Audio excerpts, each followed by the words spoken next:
updated Next Level Racing rig should have been an easy recommendation. It fixes a lot of the problems I had with the original GTRacer, adds new features, and still comes as a complete setup for around $500. But after using it for almost a year, I actually think that the original version was better. Next Level Racing sent me this rig for review over a year ago, but as always, they are not involved in this video in any way, and all opinions here are fully my own. The GTRacer 2.0 improves some things, but at the same time, it introduces new problems that honestly make the overall experience more frustrating than before. So let's take a closer look at where it gets the things right and where I think it takes a big step backwards. If you're shopping for a sim racing rig, you basically have three options: a wheel stand, a full cockpit like this, or an aluminium profile rig.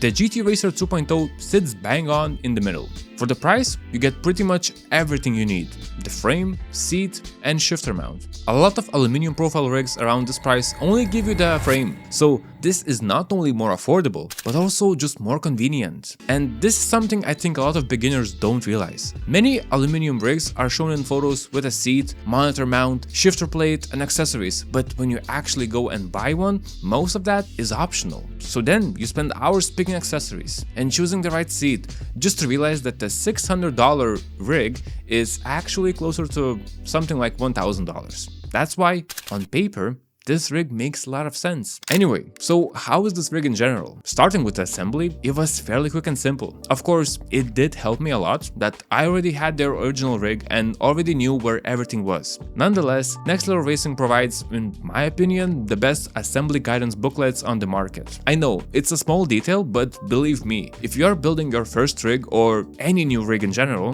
the quality of these booklets can really save you hours of time. And because this rig is made from tubular metal frames, most of the assembly is just connecting the tubes and screwing down the bolts. It took me probably less than an hour to build everything. In general, this rig looks very lovely. The whole shape kind of reminds me of a cart, but with a very high seating position. The tubes go pretty much throughout the whole rig, although Next Level Racing did skip a few places where I would have preferred them to reinforce the rig more. The back and front parts are connected just through a single tube, and the tubing they used in this cockpit is also quite thin. The biggest upgrades from the original GTRacer are the added adjustability and improved comfort. My biggest complaint with the previous rig was that the pedal plate was not adjustable and lacked holes for wider pedal compatibility. So, for example, running full vertical pedals was impossible, unless you're very short, which I'm not, or your feet don't have joints and can bend backwards, which unfortunately mine cannot as well. This new version fixed that and somehow made it worse.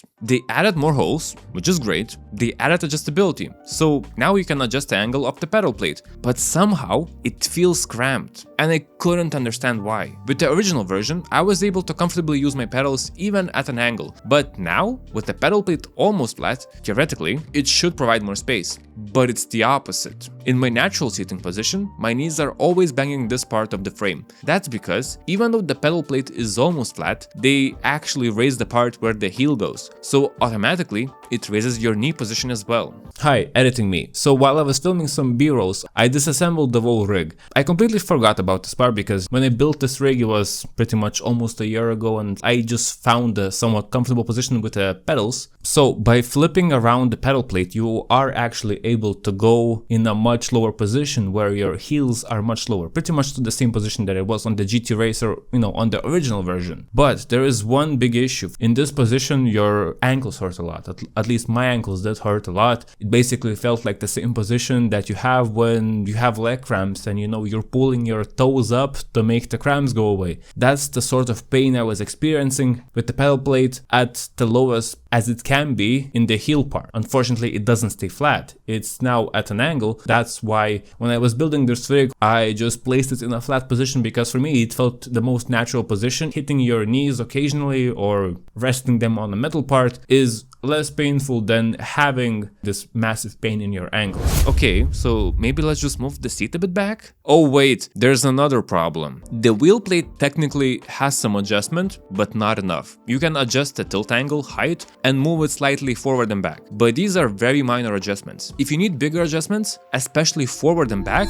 yeah, good luck with that. For sim racing, ideally you would not want to have your arms extended like a Golf R driver, so if you're tall, this could be an issue. And for reference, I am 6'3". My wingspan is about the same as my height. All my joints are normal height. I don't have short arms or like very long legs. Regarding sim racing wheels, I mainly use this rig with the Camus C12, Camus C5, and also the Moza R3. All of them mounted without any problems, and I also used the Logitech G29 on the original GTRacer as well, where it worked completely fine as well. They're using the same mounting points, so it's completely fine. But the main issue is not really the mounting compatibility, it is the distance from the wheel itself. With Camus wheels, what you get is basically what you get. There is no simple extension option to bring the wheel closer to you. Moza does offer an extension rod, which possibly could fix this problem, but unfortunately I didn't have it while I was testing it. However, by the time I'm actually recording this, I did order one, so I will probably make a small follow-up video or like a YouTube short to see if that actually fixes this arm position issue.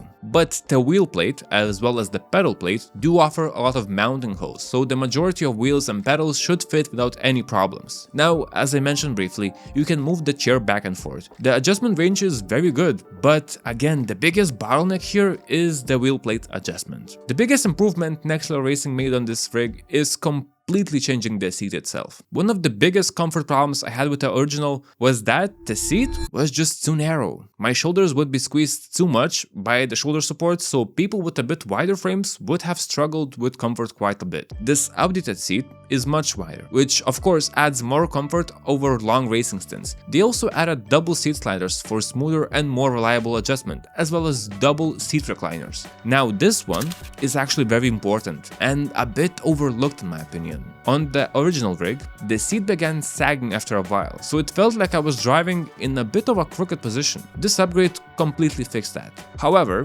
this seat for some reason got loose, but after a quick bolt retightening, it went away. In general, this new seat looks very similar to the ERS 5 seat, which costs $279. That's actually more than half of what this rig costs. So the comfort you're getting from this seat is definitely top tier quality. With this rig, you also get a shifter mount, and you can mount it on both sides. Also included is a universal handbrake mount, which lets you fit a shifter and a handbrake at the same time. This mount alone costs $75. But how's the rigidity, you may ask? Well, it has been improved, and a lot. One of the biggest problems with the original rig's rigidity was the weak connection in the middle. Again, a single tube from each side just wasn't enough, and this middle part of the frame was quite literally lifting off the ground under hard braking. This improved version made me a bit worried about the same issue, as Next Level Racing still kept the original one-tube connection design in the middle. However, during my use, this part showed little to no flex at all. Hi, I'm back again. From the footage, at least from what I saw in the footage, the middle part lifts pretty much the same amount as it was with the original version. So my saying that it's not lifting that much, the flexibility is less, it was just my feelings, because for me it felt like it wasn't flexing that much, but when I was filming the footage and when I'm editing right now, I don't see a difference. I think it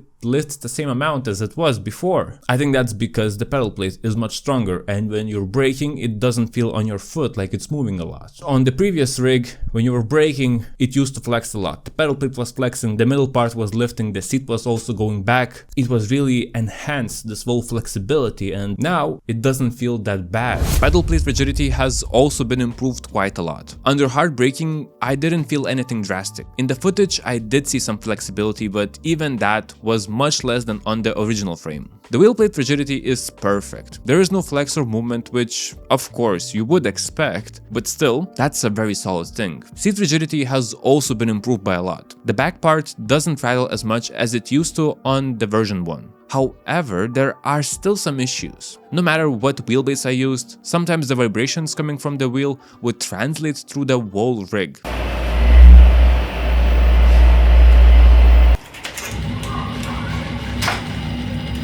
and because it's metal, the vibrations were quite loud at points. It's just not good enough to dampen the sound, which is something aluminum profile frames are just much better at. One new flex issue that occurred was with the shifter mount. No matter how much I tightened the bolts there, the whole shifter mounting arm would move quite a lot. And this is not ideal, and it definitely made me a bit worried, as hard handbrake pulls would move it back and forth. Fortunately, it's still in place, although it's still quite disappointing because the original frame didn't have this issue for me. Overall, the rigidity of this updated version is significantly better. You can confidently race without worrying about something getting loose or flexing too much, although that one new shifter mount flex issue was a little annoying at times. So, is the GTRacer 2.0 worth it? I think it is, but I can't recommend it to everyone. First of all, it's $100 more expensive than the original one, and you're not getting too much upgrades actually. However, even though I did find the original one a bit more comfortable for myself, apart from the seat, they simply just don't make it anymore, and you can't really go and buy it today. And with this $100 price increase, this cockpit still offers a very strong package. You get the frame, the seat, the shifter mount, and even the universal handbrake mounts included. The closest competition I can think of are rigs like the GT Omega Titan or the Trak Racer RS6. Both are also more traditional full cockpits, but they are also a bit more expensive, and I haven't personally tested them, so I can't make the direct comparison. Then you also have the cheaper aluminum profile rigs, but again, most of those only give you the frame. Once you actually add up the seat, brackets, mounts, and accessories, the price can quickly go way above the GTRacer 2.0. And from a value perspective, this rig still makes a lot of sense. The rigidity is much better than the original, the seat is much better than the original, and the included accessories are also the same, but they're still very good. Overall, it feels like a more complete product. But for me, the biggest problem is the driving position. If you're short, or maybe if you're using a wheelbase with an extension,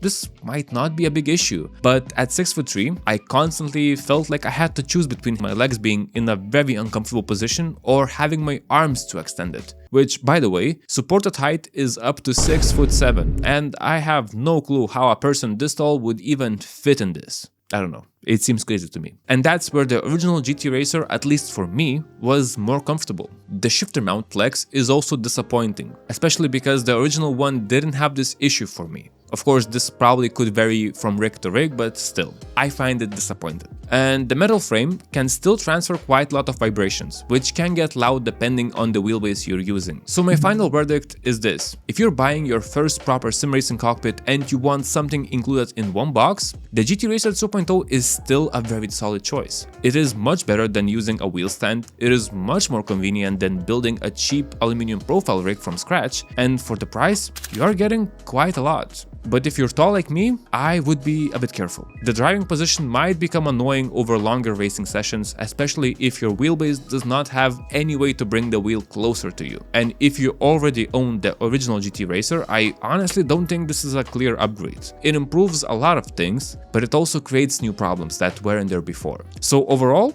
I would shortlist it. It is a better built rig than the original, and for most beginners or intermediate sim racers, it will probably be a really good upgrade. But for me personally, it is not necessarily a better rig to actually use. If you stayed up until now and enjoyed this video, dropping a like or considering subscribing would help out a lot. And with that, thank you for watching, and I will see you in the next video. Bye bye.